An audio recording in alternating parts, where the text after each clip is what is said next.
Hello, all champions. Today we're going to talk about when I ate 100 servings of avocado in 10 days and what happened to my blood work. But first, a few fun facts that I looked up about one of my favorite foods, the avocado.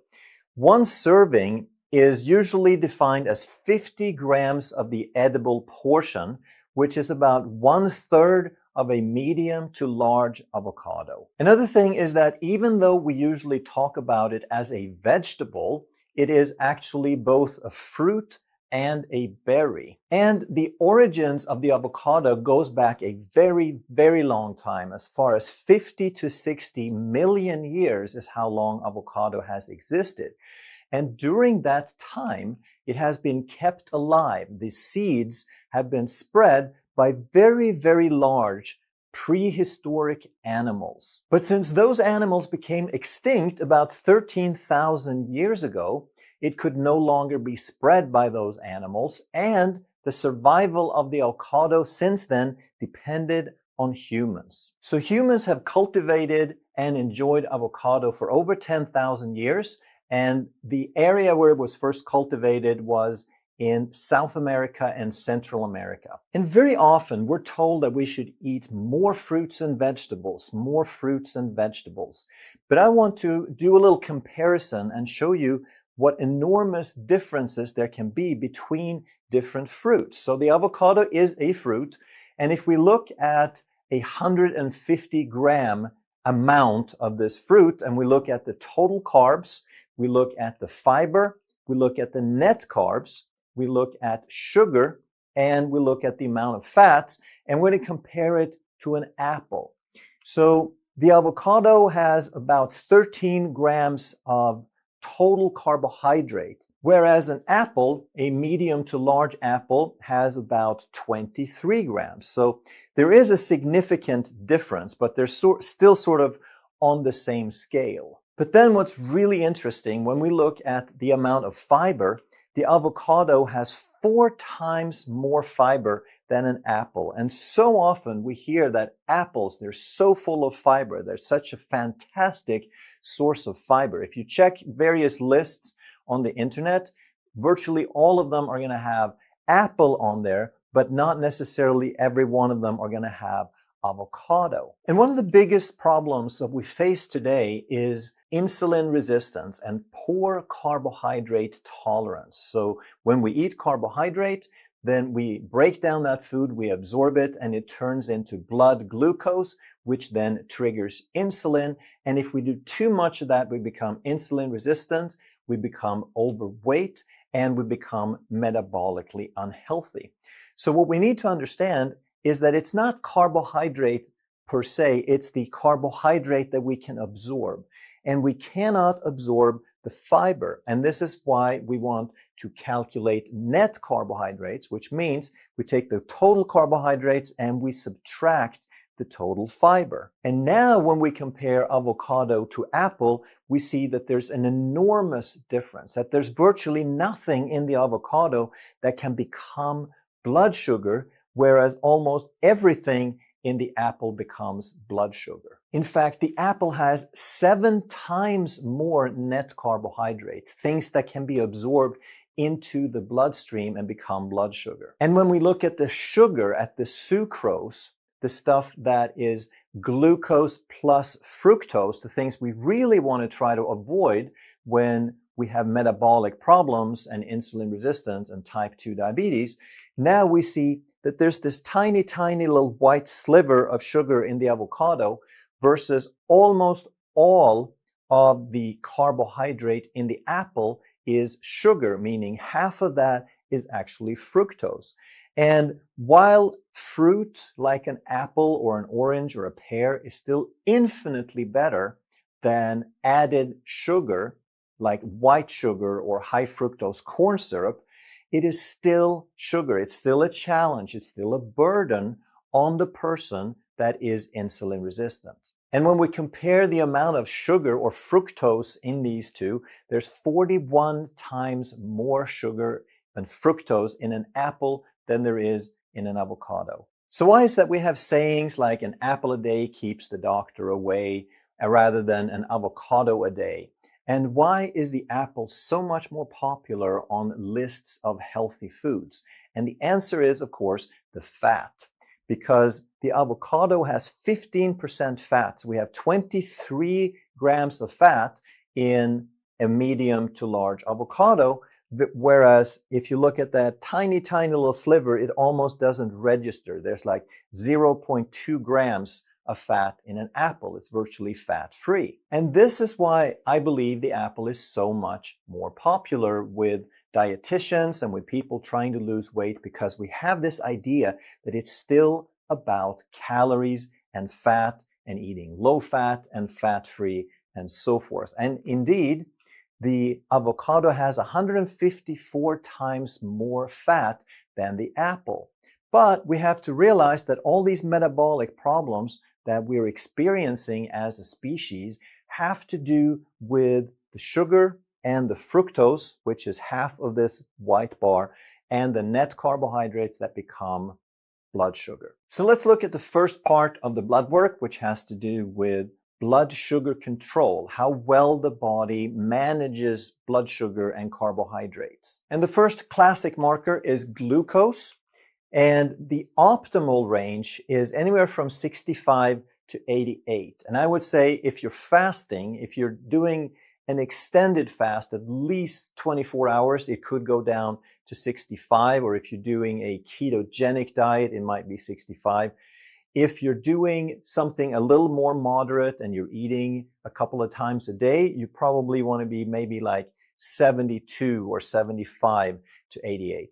But the standard range, the lab range, if you go get your blood work done and you get the results back, then there's a range called the lab range. And if you're outside that range, you get a little flag. And that's the only indication that something is good or bad. And the lab range for blood glucose is usually about 65 to 100. So how do they come up with that? Well, it is based on a statistical distribution. It's called a bell curve. So if you take just about any variable and you test the population, you're going to find that the values fall on this distribution called a bell curve. And then when it comes to lab results, what they do is they take the middle 95% and they call that normal. So if you're above or below, what that means is you're basically in the 2.5% that is above or below that range. So as the population gets sicker, or as we get more overweight, or as more insulin resistant, then this curve is going to shift. And it's also different in different states. So that's why I believe it's not such a great marker. And therefore, people who work with blood work and who study people and try to figure out what's really healthy, they have come up with what's called an optimal range. So I believe 65 to 88 is about an optimal range.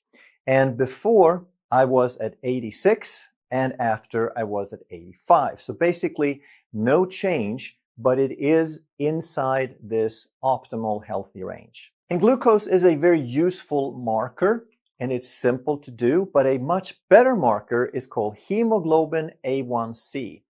It is a much more useful marker at determining trends, at seeing what the average glucose is over a longer period of time, because glucose can shift very, very quickly. If you cut down your carbs or you fast for even a couple of days, there can be dramatic shifts in that glucose.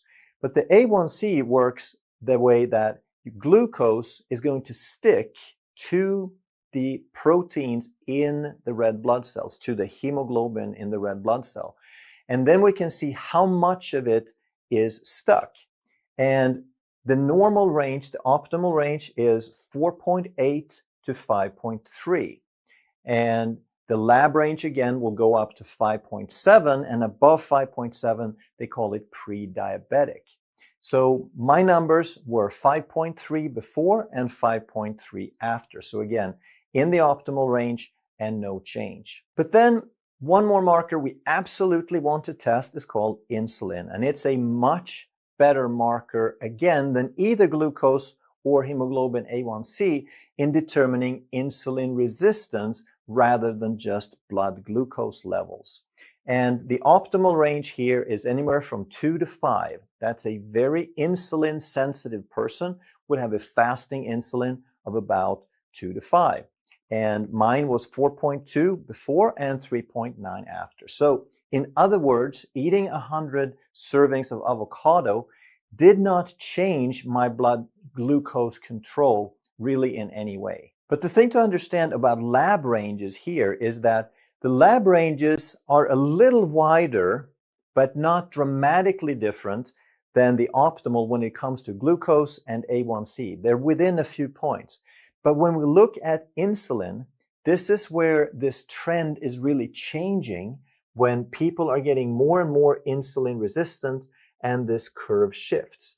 So if we look at these values for the 95 percentile distribution, then this would be an insulin value of about 2, and this would be an insulin value of about 25.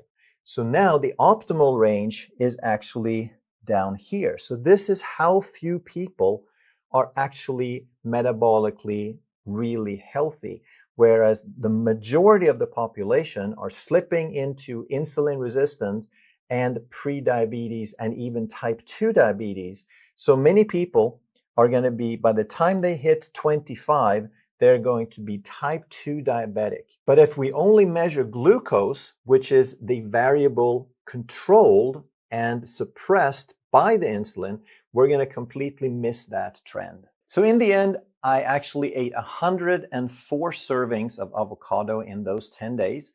And this provided me with 8,684 calories, which was 31% of all the calories that I ate. I didn't count every single calorie, but I was around 2,800 calories per day.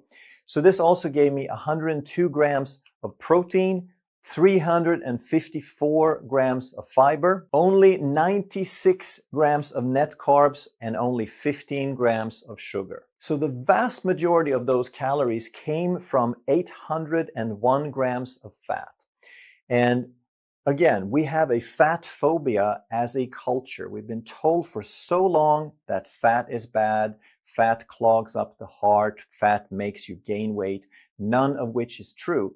And at the same time, we're being told that the Mediterranean diet is so healthy, and those people actually eat tons of olive oil, which is mostly monounsaturated fat. And it turns out the fat in avocado is mostly monounsaturated. It's pretty much almost the exact same percentage of monounsaturated fatty acids in avocado as it is in olive oil. So you could make a very good case for avocado, other than the fact that it didn't originate in the Mediterranean, that avocado is just as healthy as the Mediterranean diet. And not only that, but it tastes so good, at least to me, that even after eating 104 servings in 10 days, I still like avocado and I have had it since. But let me mention something called the fasting mimicking diet and how that relates to avocado.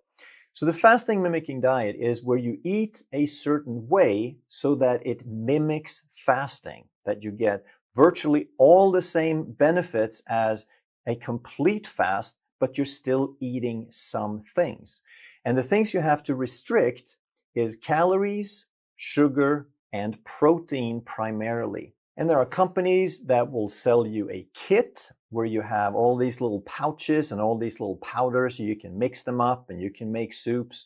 And it costs you a couple of $100, and it's okay. It doesn't taste all that great, but it gets you through and it's pre-packaged.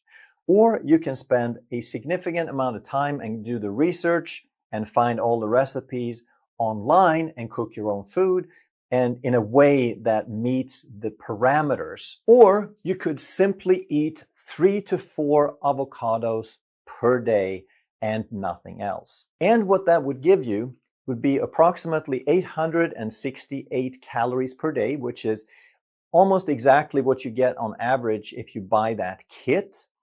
you would get 10 grams of protein, and this is also what the diet, the method recommends to meet the parameters of a very low protein intake, would be about 10 grams a day. It would give you plenty of fiber to keep your bowels moving, and it would give you a very small amount, only about 10 grams of net carbs, which is actually way less than you would get with a kit, so you would get even better results.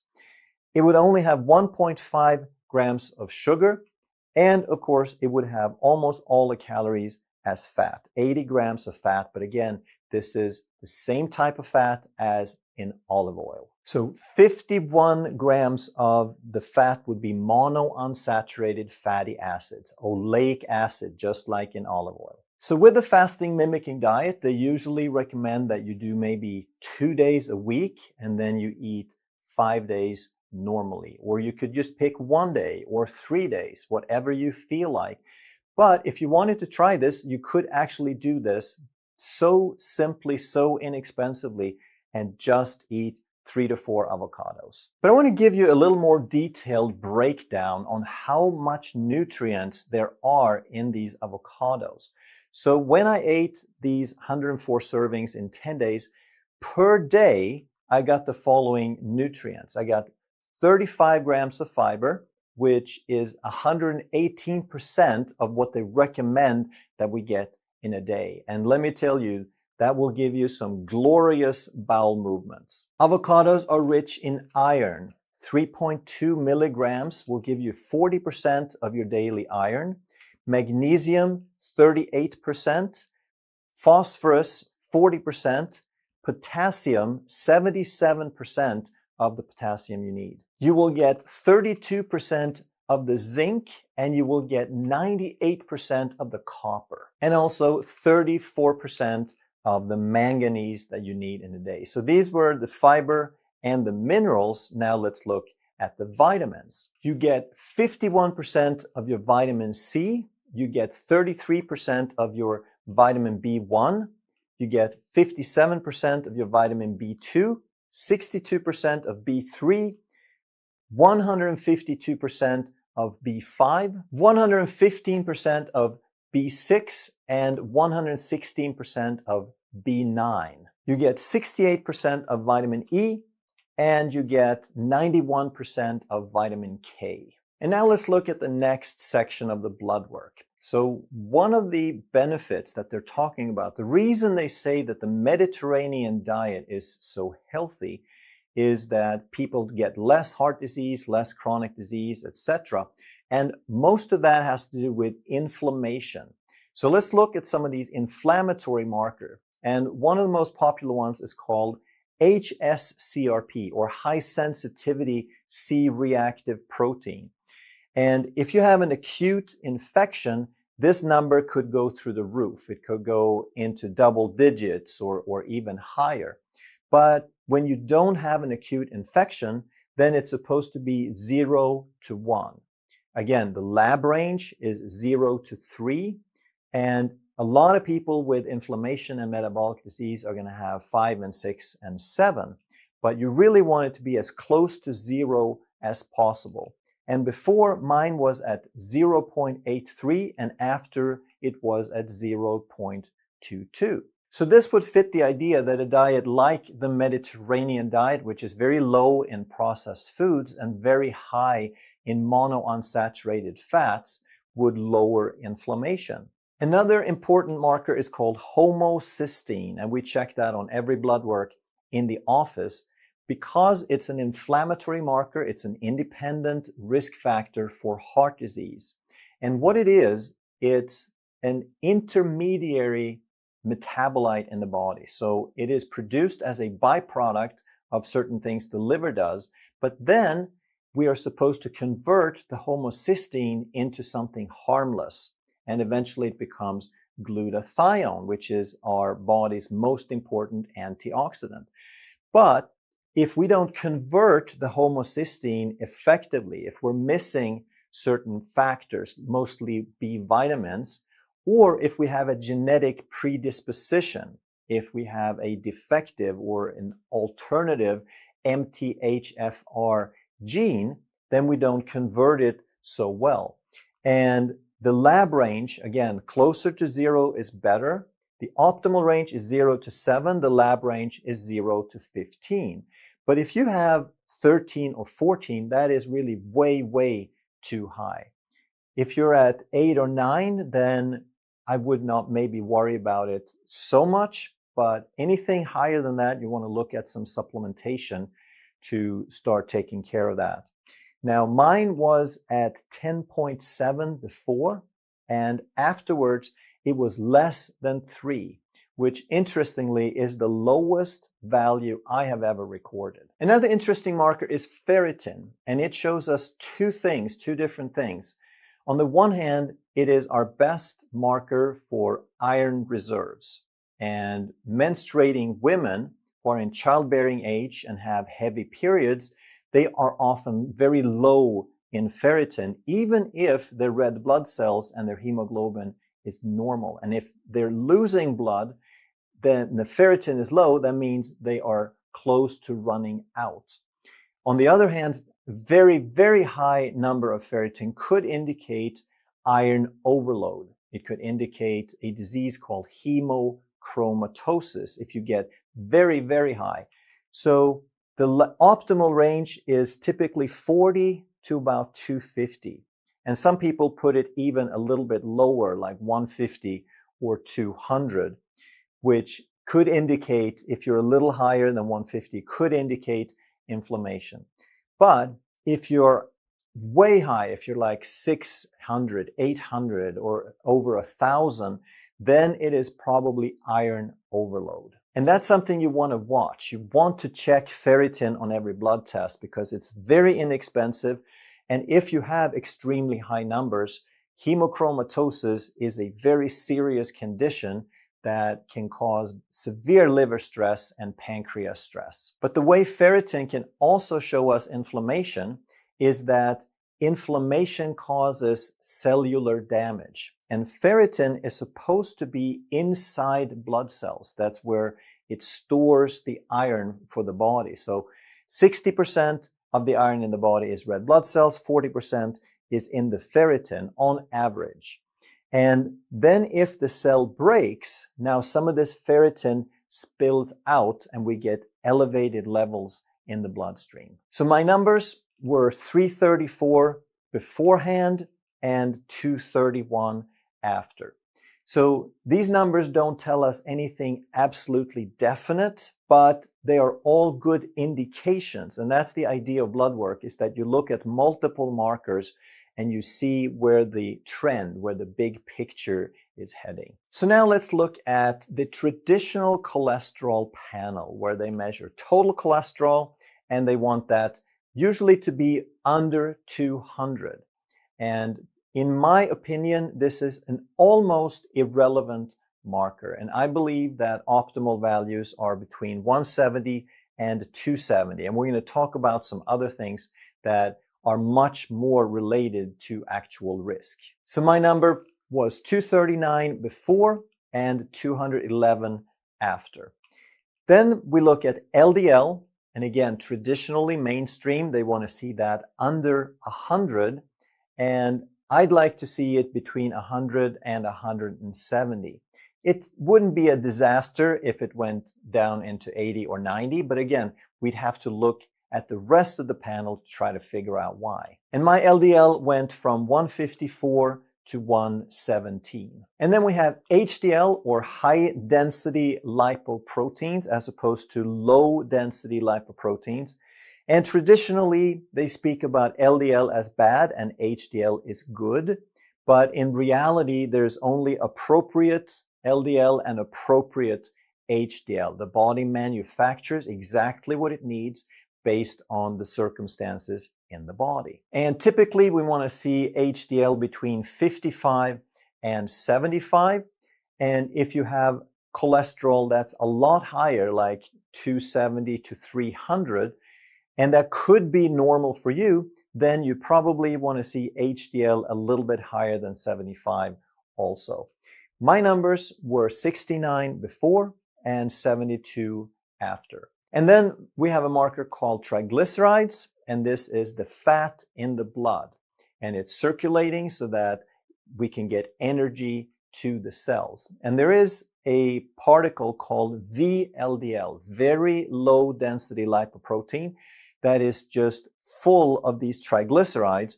And then as these VLDLs circulate, they drop off the triglycerides as fuel, and the VLDL becomes an LDL. So if the cell is metabolically healthy, then it's going to willingly absorb these triglycerides, and they're not going to stay in the bloodstream for a very long time.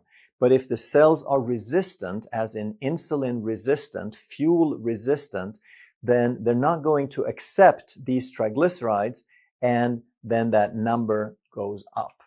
So in my book, optimally, I want to see 50 to 90 milligrams per deciliter.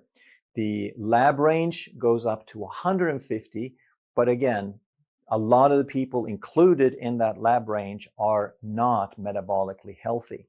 So I started at 72 and I went down to 68. So this is the traditional cholesterol and lipid panel. And in the vast majority of cases, probably 90–95%, this is all they measure.